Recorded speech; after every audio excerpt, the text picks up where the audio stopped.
नमस्कार दोस्तों, मैं सपना स्वागत करती हूँ आप सभी का एक बार फिर से अपने चैनल टीचर मॉम स्ट्रगल में और एक न्यू ब्लॉग में।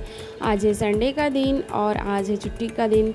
आप सब लोग जान रहे होंगे संडे का दिन कितना बिजी दिन होता है। भले छुट्टी होता है लेकिन एक मिनट का भी फुर्सत निकालना और समझ लीजिए कि एक तरीके से कहिए तो मिनट मिनट का हिसाब रखना पड़ता है। और पूरे हफ्ते के काम को संडे के दिन ही मैं निपटा पाती हूँ क्योंकि बाकी दिन मेरे पास इतना टाइम नहीं रहता है। और कोशिश लेकिन मैं करती हूँ कि मैं रोज़ का रोज़ काम तुरंत वहीं पे फिनिश कर दूँ, संडे को ज़्यादा बर्डन ना रहे। और इसीलिए बस यहाँ पे मैं करने लगी थी साफ़ सफाई। और जैसा कि आप लोग देख रहे हैं मौसम काफ़ी अच्छा है आज का, और 3-4 दिन की गर्मी के बाद से आज थोड़ी राहत है। यहाँ पे मैं आ गई थी नहा धो करके खाना बनाने के लिए सबके लिए। और यहाँ फटाफट मैं काम करने के बाद मैं स्टडी करूँगी। और दिन में मैंने स्टडी की लेकिन मैं शूट नहीं की थी और इस वजह से वो क्लिप मिस हो गई मुझसे पता नहीं कहाँ। फ्रेंड्स, अगर कहिए तो ज़िंदगी बहुत आसान है, अगर कहिए तो बहुत कठिन है। अगर दो पर्पज़ से हम देख सकते हैं। आसान हम तब देख सकते हैं अगर हमें सच में आसान बनाना है। कठिन हम तब देख सकते हैं जब हम उसके स्ट्रगल से, उसके समस्याओं से हम भाग रहे होते हैं। देखिए, समस्याएं तो हर किसी के जीवन में है, स्ट्रगल तो है ही। स्ट्रगल और समस्याएं भगवान क्यों देते हैं? अपने आप को मजबूत बनाने के लिए देते हैं, खुद को मजबूत बनाने के लिए देते हैं। तो बस यही सोच के मैं भी चलती हूँ कि अगर मेरे जीवन में स्ट्रगल है इतना, अगर मैं मेहनत कर रही हूँ तो मैं ज़रूर और मजबूत हो रही हूँ आगे आने वाली परिस्थितियों के प्रति। मेरे लिए शायद इससे भी कुछ अच्छा होगा, इसीलिए भगवान इतनी स्ट्रगल, इतनी मजबूती के साथ मुझे खड़ा किए हैं। बस इसी भाव और विश्वास के साथ मैं रहती हूँ और मैं आशा करती हूँ कि आप लोग भी रह रहे होंगे। क्योंकि देखिए, अगर हम समस्याओं का रोना रोते रहेंगे तो वो समस्याएं समस्याएं ही बनी रहेंगी। अगर हम सोल्यूशन पे फोकस करेंगे और उसके स्ट्रगल को हम ऐसे ही एक्सेप्ट कर लें कि हाँ ठीक है, अगर करना है तो ठीक है, ये काम है, अगर मैं अपने लिए टाइम नहीं निकाल पा रही हूँ तो वो एक स्ट्रगल है, वो मेरी समस्या है एक तरीके से देखिए तो। लेकिन उसको समस्या समस्या मान के चलिए तो दिक्कत होगी। अगर उसको स्ट्रगल और संघर्ष मान के चलेंगे तो उससे हम मोटिवेट होंगे आगे आने वाले काम को करने के लिए। तो यहाँ पे मैं लंच वगैरह तैयार करने लगी थी, दोपहर का समय हो रखा है और सब लोग नहा धो करके आ गए हैं। संडे का दिन है तो इसलिए बहुत जल्दी भीड़ भाड़ नहीं है, बस किसी तरह से हो जा रहा है काम। और यहाँ पे मेरा गला थोड़ा बैठा हुआ लग रहा होगा आप लोगों को, और ये ऐसा क्यों हुआ है? ये ठंडा पानी पीने की वजह से हुआ है। और यहाँ पे रोटी वगैरह मैं बनाने लगी थी। संडे का दिन तो क्यों नहीं कुछ स्पेशल खाया जाए स्नैक्स में। तो यहाँ पे आज हमारे यहाँ आ गया था पानी पूरी। पानी पूरी मुझे बेहद पसंद है, मुझे बहुत अच्छा है, लेकिन ये वाला पानी पूरी बहुत टेस्टी नहीं था। न जाने क्यों मुझे उतना अच्छा नहीं लग रहा था, फिर भी मैंने खा लिया था। यहाँ पे मैं आ गई थी कपड़े वगैरह प्रेस करने के लिए, क्योंकि पूरे हफ्ते भर के लिए कपड़े प्रेस करके रखना रहता है तो एक काम थोड़ा सा ईजी हो जाता है कि आप फटाक से तैयार हो जाते हो और अपने काम के लिए निकल पड़ते हो। और बस इसीलिए मैं आ गई थी। और यहाँ पे मैं अब प्रेस करूँगी, और प्रेस करते करते मैंने अपना करंट अफेयर का भी वीडियो लगाया हुआ है तो उसको मैं सुन भी रही हूँ फ़ोन में यहाँ पे।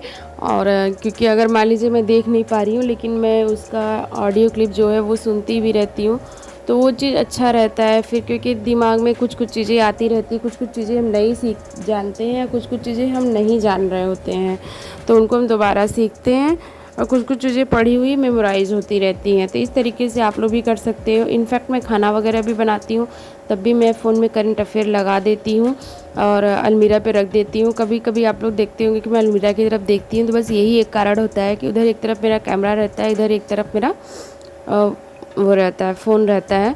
तो इसीलिए से मैं आराम से इस तरीके से करंट अफेयर में बाकी टाइमों में मैं सुनती रहती हूँ। अगर मुझे नोट्स वगैरह बनाना रहता है, मैं ज़्यादातर नोट्स करंट अफेयर की नहीं बनाती हूँ, मैं मैगज़ीन वगैरह फॉलो करती हूँ और इसी तरह से यूट्यूब चैनल से मैं अपना करंट अफेयर कर लेती हूँ।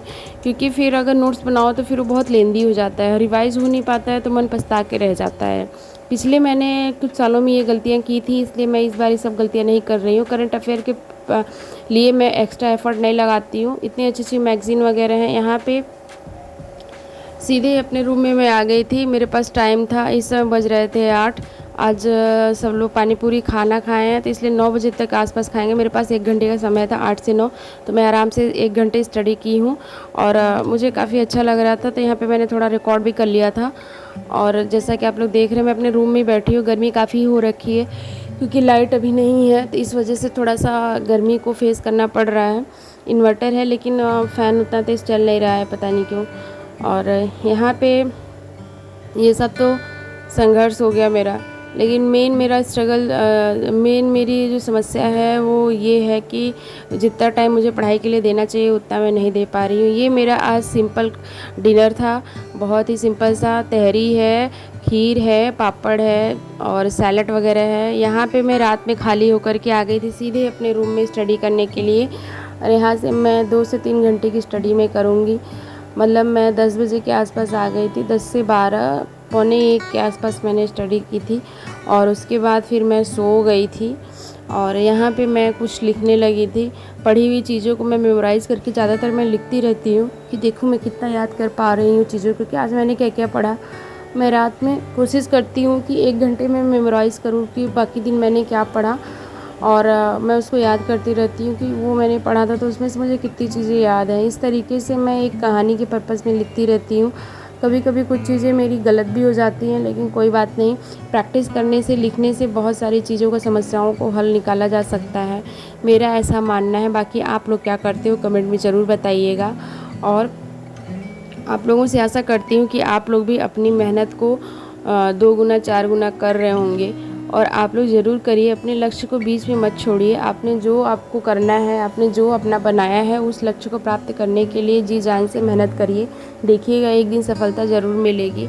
और हमेशा उस पल को याद करिए कि जब सफलता आपको मिलेगी तो आपको कैसा महसूस होगा, आपके परिवार वाले कितना आप पे प्राउड करेंगे, कितना आपको खुद पे प्राउड फील होगा। और एक कॉन्फिडेंट बिल्ड अलग से हो जाता है। फिर वो उस कॉन्फिडेंट को आप कोई कितना भी कोशिश कर ले लेकिन वो तोड़ नहीं पाता है। तो यहाँ पे मेरा गला काफ़ी बैठा हुआ है इसलिए मुझे बोलने में बड़ी दिक्कत हो रही है। तो यहाँ पे मैं स्टडी कर रही थी और सब लोग सो चुके हैं, हस्बैंड, मेरे बच्चे और बाकी घर में भी सब लोग सो चुके हैं। तो फ्रेंड्स, बस इसी मोटिवेशन के साथ मैं एक बात आप लोगों से कहना चाहती हूँ कि देखिए, बातें चाहे जो भी हो, लेकिन एक बात हमेशा ख्याल रखिए कि अपने पैर पे खड़े होना, समझ लीजिए कि जितना सांस लेने के लिए ऑक्सीजन की ज़रूरत है ना, उसी तरह अपने पैर पे खड़े होकर के खुद को एक बुल्ड मतलब करना, वो चीज़ बहुत अच्छा है।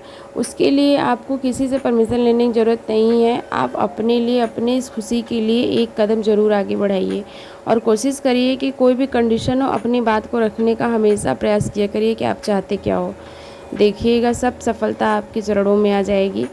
और मेहनत है, मैं मान रही हूँ कि किसी भी एग्ज़ाम को क्रैक करने के लिए मेहनत है, लेकिन अगर आप उस ऐशो आराम के लिए आप काम करना चाहते हैं तो आपको इतना मेहनत तो करना पड़ेगा ना। ये मेहनत सिर्फ इसलिए मत करिए कि आप चाहते हैं। आप ये बात भी ध्यान में रख सकते हैं कि आपके मम्मी पापा कितना स्ट्रगल करके आपको आपसे उम्मीदें लगाए बैठे होंगे और वो चाहते होंगे कि आप पढ़िए या तो अपने पैर पे आप खड़ी हो जाइए। उस दिन को याद करिए जब आपकी मम्मी सारा काम भी करती रहती, बस दिन भर किचन में रहती थी और बाकी पापा आपके बहुत स्ट्रगल कर रहे थे आप लोग को पढ़ाने के लिए। अगर ये सब कुछ कुछ मोमेंट अपने दिमाग में रहता है ना, तो इन सब से बहुत मोटिवेशन मिलता है। और आशा करिए कि आप लोग जहाँ पढ़ते हो वहाँ अपने मदर और फादर का एक फ़ोटो ज़रूर रखिए आप लोग, ताकि आप लोग कभी भी डिमोटिवेट होइए तो बस उनका फेस याद करिए और उनकी ज़िंदगी याद करिए कि वो लोग कितना स्ट्रगल करते थे जब आप लोग छोटे थे। आप लोगों को स्टडी कराने के लिए वो लोग कितना मेहनत करते थे। क्या आप नहीं चाहोगे कि आप उनको एक छोटी सी खुशी दे पाओ? क्या आप नहीं चाहोगे कि अपने मम्मी पापा के हर सपने को तो नहीं, लेकिन कुछ बड़े सपने को पूरा कर दो, ताकि उन्हें ज़िंदगी भर का ये मलाल न रहे कि हमने अपनी ज़िंदगी तो ऐसे ही बिता दी, हम लोग अपने लिए कुछ कर नहीं पाए, ना मेरे बच्चे कर पाए। तो ये कभी उनको ऐसा मौका मत दीजिए। बस इसी मोटिवेशन के साथ मैं अपना ये छोटा सा ब्लॉग यहीं पे ख़त्म करती हूँ। और मेरे चैनल को लाइक करिएगा, शेयर करिएगा, सब्सक्राइब करिएगा। Okay, bye bye, take care, love you all of you.